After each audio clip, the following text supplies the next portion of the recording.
ഇതെന്ന് പറയുന്നത് പിന്നെ മാലിന്യം എങ്ങനെ പ്രകൃതിദത്തമായ രീതിയിൽ, അതായത് പ്രകൃതിക്ക് ഒരു ദോഷം ഉണ്ടാക്കാണ്ട് ഇങ്ങനെ സംസ്കരിക്കാം, അതുവഴി നമുക്ക് എങ്ങനെ വൈദ്യുതി നിർമ്മിക്കാം എന്നിവിടെയുള്ള ഒരു മോഡലാണ് നമ്മളിതവിടെ കാണിച്ചിരിക്കുന്നത്. അപ്പോൾ നമ്മളുടെ ഇപ്പം ലോകത്തിലെ ഏറ്റവും വലിയ പ്രശ്നമാണല്ലോ മാലിന്യം ദിനം പ്രതി ഇങ്ങനെ വർദ്ധിച്ചുകൊണ്ടേയിരിക്കുകയാണ്. അപ്പം എങ്ങനെയെങ്കിലും നമ്മുടെ മാലിന്യം നമുക്ക് മുക്തമാക്കി കളയണം. അപ്പം അതുവഴി നമുക്ക് കുറച്ച് വൈദ്യുതിയും കൂടി ഉണ്ടാക്കുന്നുണ്ട് നമ്മൾ ഇതിനകത്ത്. ഇതാണ് പ്രധാന ഉദ്ദേശം, മാലിന്യങ്ങൾ സംസ്കരിക്കുക. പക്ഷെ അതിനുള്ള വൈദ്യുതിയും കൂടി ഉണ്ടാക്കുന്നുണ്ട്. 2 തരത്തിലൂടെയാണ് നമ്മൾ ഇത് ചെയ്തിരുന്നത്. ഖരമാലിന്യ സംസ്കരണം, അതായത് പ്ലാസ്മ ഫർണസിലൂടെ ഖരമാലിന്യ സംസ്കരണവും പിന്നെ ദ്രവമാലിന്യ സംസ്കരണം. അപ്പം ഖരമാലിന്യ സംസ്കരണം നമ്മുടെ പ്രദേശത്തുള്ള സോളിഡ് വേസ്റ്റ് വാട്ടറും എല്ലാം ഈ കളക്ഷൻ ടാങ്കിൽ വരും. ഈ കളക്ഷൻ ടാങ്കിൽ വെച്ച് ഇതിന് നടുക്ക് നെറ്റ് ഉള്ളതുകൊണ്ട് ഇത് 2ആയിട്ട് ഡിവൈഡ് ചെയ്യും. അതായത് നെറ്റ് ഉള്ളതുകൊണ്ട് സോളിഡ് വേസ്റ്റ് മുകളിലും വേസ്റ്റ് വാട്ടർ താഴെയും വരും. വേസ്റ്റ് വാട്ടർ എയറേഷൻ ടാങ്കിലോട്ട് പോകും. എയറേഷൻ ടാങ്കിൽ വെച്ച് അറ്റ്മോസ്ഫിയറിക് ഓക്സിജനായിട്ട് മിക്സ് ചെയ്യും. അറ്റ്മോസ്ഫിയറിക് ഓക്സിജനായിട്ട് മിക്സ് ചെയ്ത് ഈ വേസ്റ്റ് വാട്ടറിൻ്റെ പകുതി 50% ഹീറ്റിംഗ് യൂണിറ്റിലോട്ട് പോകും. കോൺകേവറിൻ്റെ സഹായത്തോടെ ഈ ഹീറ്റിംഗ് യൂണിറ്റ് ഹീറ്റ് ആവും. ഇങ്ങനെ ഹീറ്റാകുന്ന ഈ ഹീറ്റിംഗ് യൂണിറ്റിലെ വേസ്റ്റ് വാട്ടർ നീരാവിയാവും. നീരാവിയാകുമ്പോൾ ടർബൈൻ റൊട്ടേറ്റ് ചെയ്ത് ഇലക്ട്രിസിറ്റി ആണ് പ്രൊഡ്യൂസ് ചെയ്യുന്നത്. പിന്നെ UV പ്യൂരിഫയർ, ഇതിനകത്തോട്ടുള്ള 50% നേരെ UV പ്യൂരിഫയറിലോട്ട് പോകും. UV പ്യൂരിഫയറിൽ വെച്ച് അൾട്രാവയലറ്റ് റേഡിയേഷൻ്റെ ഹെൽപ്പോടെ അതിനകത്ത് മൈക്രോ ഓർഗാനിസംസിനെ ഡിസ്ട്രോയ് ചെയ്യും. അതിന് റിവേഴ്സ് ഓസ്മോസിസിൽ വെച്ച് അതിനകത്ത് ഓർഗാനിക് മാറ്ററിനെയും ഡിസ്ട്രോയ് ചെയ്യും. അങ്ങനെ നമുക്ക് ഫ്രഷ് വാട്ടർ കിട്ടും. അത് കളക്ഷൻ ആക്കി വെക്കുകയും ചെയ്യും. പിന്നെ ഉള്ള സോളിഡ് വേസ്റ്റ് സെപ്പറേഷൻ യൂണിറ്റിൽ പോകും. അവിടെ ബയോഡീഗ്രേഡബിൾ നോൺ ബയോഡീഗ്രേഡബിൾ ആയിട്ട് സെപ്പറേറ്റ് ചെയ്യും. അത് കഴിഞ്ഞിട്ട് പ്രീമിക്സിലോട്ട് പോകും. ഈ ബയോ വേസ്റ്റ് പ്രീമിക്സിൽ വെച്ച് നന്നായിട്ട് ഇതിനെ ക്രഷ് ചെയ്തിട്ട് അതിനെ അനേറോബിക് ഡൈജസ്റ്റിൽ പോകും. അവിടെ വെച്ച് നമ്മൾ മെത്തനോജൻ ആഡ് ചെയ്ത് അതിനെ ഡീകമ്പോസ് ചെയ്യും. അങ്ങനെ ഡീകമ്പോസ് ചെയ്യുമ്പോൾ നമുക്ക് അവിടെ കാർബൺ ഡയോക്സൈഡും മീഥേനും ഇവോൾവ് ആവും. ആ ഇവോൾവ് ആയ കാർബൺ ഡയോക്സൈഡും മീഥേനും ഗ്യാസ് ഹോൾഡിംഗ് യൂണിറ്റിലോട്ട് പോകും. ഗ്യാസ് ഹോൾഡിംഗ് യൂണിറ്റ് വെച്ച് അതിന് മോളിക്കുലാർ മാസ് ബേസിസിലും മീഥേൻ നേരെ ഫ്യൂവൽ സെല്ലിലോട്ടും കാർബൺ ഡയോക്സൈഡ് PBRലോട്ടും വരും. ഇങ്ങനെ ഫ്യൂവൽ സെല്ലിലോട്ട് വന്ന മീഥേനെ നമ്മൾ കമ്പസ്റ്റ് ചെയ്ത് ഇലക്ട്രിസിറ്റി പ്രൊഡ്യൂസ് ചെയ്യും. ഇവിടെ PBR വെച്ച് ആർട്ടിഫിഷ്യൽ ആൽഗെ പ്രൊഡക്ഷനാണ്. അവിടെ പ്രൊഡ്യൂസ് ചെയ്യുന്ന ആൽഗെ ഓയിൽ എക്സ്ട്രാക്ടറിൽ പോയി അവിടെ നിന്ന് ഓയിൽ എക്സ്ട്രാക്ട് ചെയ്ത്, അതായത് പെട്രോളിയം മെഥനോൾ അതെല്ലാം നമുക്ക് സ്റ്റോർ ചെയ്യാം. അത് നമുക്ക് നമ്മുടെ സൊസൈറ്റിയിലേക്ക് കൊടുക്കാൻ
അതുകൊണ്ട് എനർജി സോഴ്സസ് എല്ലാം ഗ്രഹങ്ങളിൽ പോകും.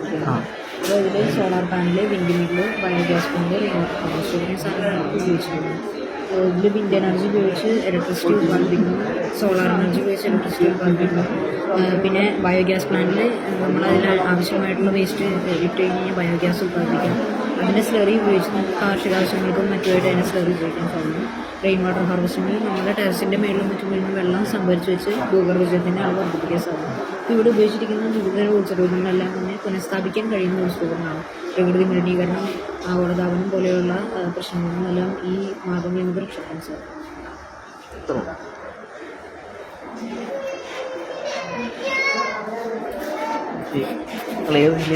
എറണാകുളം.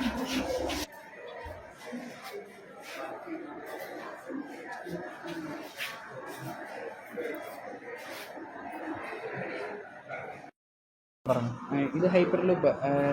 ഒരു സ്ഥലത്ത് നിന്ന് മറ്റൊരു സ്ഥലത്തേക്ക് വളരെ വേഗത്തിൽ ചുരുങ്ങിയ നേരം കൊണ്ട് എത്തുന്ന രീതിയിലാണ് ഹൈപ്പർ ലൂപ്പ് സഞ്ചരിക്കുന്നത്. ഭാവിയിൽ ദീർഘദൂര യാത്രയിൽ വളരെയധികം പ്രയോജനമാകുന്ന ഒരു ഗതാഗത സംവിധാനമാണ് ഹൈപ്പർ ലൂപ്പ്. ഇത് 700 മുതൽ 1500 കിലോമീറ്റർ സ്പീഡ് വരെ പോകും. ഒരു വിമാനം പോകുന്നതിനേക്കാൾ 2 മടങ്ങ് സ്പീഡിലാണ് പോകുന്നത്. അപ്പം നമുക്ക് ഭാവിയിൽ വിമാനത്തെക്കാട്ടിലും കൂടുതലായിട്ട് ഇതിനെ ആശ്രയിക്കാൻ അതിനകത്തോടെ ഈ ട്യൂബിനകത്തോടെ ഈ ട്യൂബിനുള്ളിൽ 90% എയർ ഇവാക്യുവേറ്റഡാണ്. അന്നേരം എയർ ഇവാക്യുവേറ്റഡ് ആയതുകൊണ്ട് ഫ്രിക്ഷൻ കുറവായിരിക്കും. ഫ്രിക്ഷൻ കുറവായതുകൊണ്ട് വായു കുറവാണ്. വായു തീരെ ഇല്ലെന്ന് പറയാം, 10% ഉള്ളൂ. അന്നേരം അതിലൂടെ സ്പീഡിൽ പോവും. സുഗമമായിട്ട് ഹൈപ്പർ ലൂപ്പുകൾക്ക് സഞ്ചരിക്കാൻ സാധിക്കും. മാത്രമല്ല ഈ ട്യൂബുകൾക്കുള്ളിൽ മാഗ്നറ്റിക് കോയിൽസ് ഉണ്ട്. അതിൻ്റെ റിപ്പൾഷൻ കൊണ്ട് ഇത് മൂവ് ചെയ്യുന്നു. അത് റിപ്പൽ ചെയ്യുമ്പോൾ ഈ ഹൈപ്പർ ലൂപ്പ് മൂവ് ചെയ്യുകയും ഇത് അട്രാക്ട് ചെയ്യുമ്പോൾ ഇതിൻ്റെ സ്പീഡ് കുറയുകയും നമുക്കിത് നിർത്താനും സാധിക്കും. പിന്നെ എയർ ബസ്